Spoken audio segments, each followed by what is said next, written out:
आज़ादी के लगभग 78 वर्ष पूरे हो रहे हैं। प्रतापगढ़ में आज मैं बात करूं तो बाईपास फर्स्ट टाइम आया, केंद्रीय विद्यालय पहली बार आया, नवोदय विद्यालय आज़ादी के बाद पहली बार आया, स्वामी विवेकानंद मॉडल पहली बार आया, एकलव्य मॉडल स्कूल पहली बार आया, यहाँ पासपोर्ट ऑफिस पहली बार आया। हर घर में शौचालय, आवास और पीने का शुद्ध पानी पहुँच रहा है।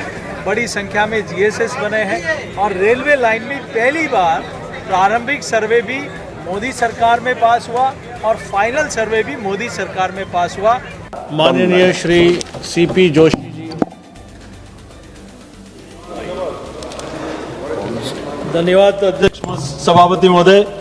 आज मुझे रेल मंत्रालय की अनुदान मांगों पर बोलने का अवसर दिया, इसके लिए आपका बहुत बहुत धन्यवाद। मैं सबसे पहले देश के यशस्वी प्रधानमंत्री आदरणीय नरेंद्र मोदी जी का और रेल मंत्री जी का आभार प्रकट करता हूं, क्योंकि हमें इस रेल मंत्रालय पर बोलने में न सिर्फ उत्साह है बल्कि गर्व की अनुभूति भी हो रही है।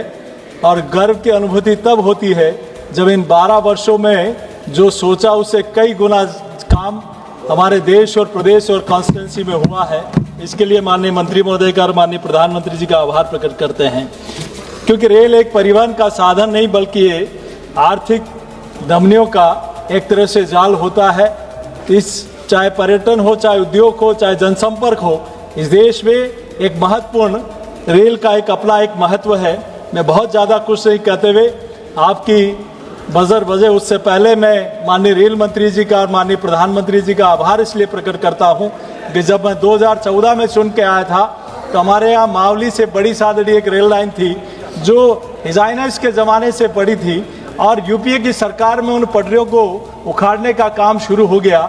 लेकिन 2014 में जब नरेंद्र मोदी जी इस देश के प्रधानमंत्री बने तो वो पटरियां उखड़ी नहीं, वहाँ ब्रॉडगेज का काम चालू हुआ और माननीय रेल मंत्री अश्विनी जी वैष्णव ने उसका उद्घाटन उनका करने आए और एक नहीं दो फेरे आज वहाँ शुरू हो गए।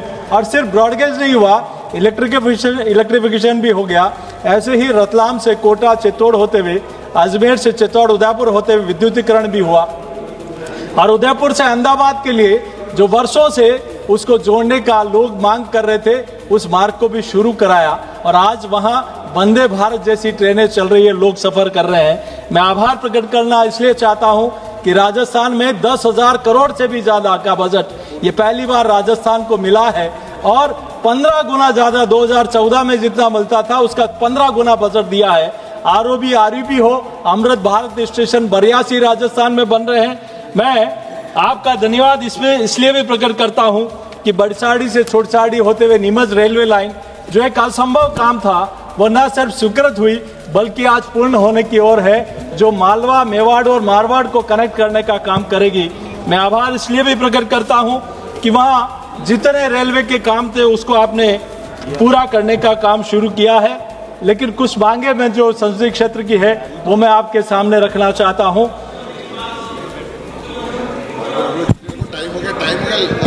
मैं आपसे ये मांग करना चाहता हूं कि चित्तौड़ में अगर एक पिट लाइन हो जाएगी, चूंकि इधर रतलाम है, इधर अजमेर है, इधर कोटा है, इधर उदयपुर है, तो चित्तौड़ में अगर पिट लाइन होगी तो निश्चित रूप से वहां से ट्रेनें शुरू हो पाएगी। चित्तौड़ से उदयपुर एक छोटा सा फेज जो डबलिंग में थोड़ा रुक गया है वो भी अगर पूरा हो जाएगा तो काम अच्छा हो जाएगा। और चित्तौड़ से कोटा, दक्षिण मुंबई, और मैं 1 मिनट में खत्म कर रहा हूं, नीमच से प्रतापगढ़, बांसवाड़ा, नंदुरबार, मैं भाई राजकुमार जी को कहना चाहता हूं कि पहली बार टीएसपी क्षेत्र में भी रेलवे लाइन का फाइनल सर्वे देकर उसको गति देने का काम किया है तो नरेंद्र मोदी जी की सरकार में माननीय मंत्री महोदय आपने किया है। ये शीघ्र पूरा हो, चालू हो। ऐसे ही नीमच बेगू कोटा एक नई रेलवे लाइन हो। मैं माननीय मंत्री महोदय, कोटा में अगस्त क्रांति और राजधानी 2 ट्रेनें यहाँ से जाती है जो मुंबई के लिए जाती है।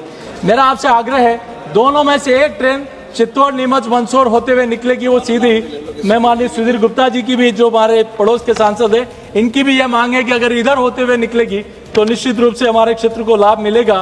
साथ ही राजधानी जो दिल्ली से अजमेर जाती है अगर उदयपुर तक चली जाएगी तो उसका चित्तौड़ संसदीय क्षेत्र और पूरे उदयपुर डिवीजन को फायदा मिलेगा। कोटा पटना जो ट्रेन है उसको उदयपुर तक बढ़ाया जाए। और एक जो महत्वपूर्ण मांग है मैं समाप्त कर रहा हूँ, वल्लभनगर और मावली विधानसभा में जो नई रेलवे लाइन डली उसके कारण प्रधानमंत्री सड़क योजना में बनी हुई सड़कें वो बंद हो गई है।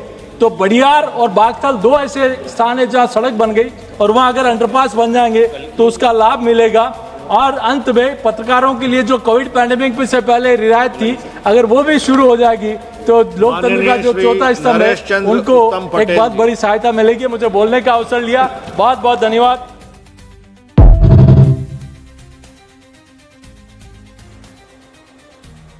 प्रतापगढ़ में रेलवे लाइन के लिए जनता की मांग बहुत लंबे समय से चल रही है। कुछ वर्षों पूर्व प्रतापगढ़ प्रगति संघ बम्बई के अध्यक्ष और कार्यकारिणी शिष्टमंडल ने तत्कालीन रेलवे मंत्री से मुंबई में भेंट करके ज्ञापन दे करके विस्तार से प्रतापगढ़ में रेलवे लाइन बिछाने के लिए नक्शे और सर्वे सहित रिपोर्ट दी और बताया कि यदि प्रतापगढ़ को रेलवे लाइन से जोड़ा जाता है तो दिल्ली और मुंबई की जो रेलवे लाइन जो नया रूट बनेगा इसमें रेलवे को 120 किलोमीटर की दूरी कम होगी। इससे यात्रियों को समय और रेलवे को संसाधन और खर्चे में भी कमी होगी। इसलिए प्रतापगढ़ को कोटा, नीमच, प्रतापगढ़, बांसवाड़ा, दाहोद, गोधरा होते हुए मुंबई लाइन से जोड़ने के लिए सर्वे रिपोर्ट और नक्शा सहित ज्ञापन दिया गया था।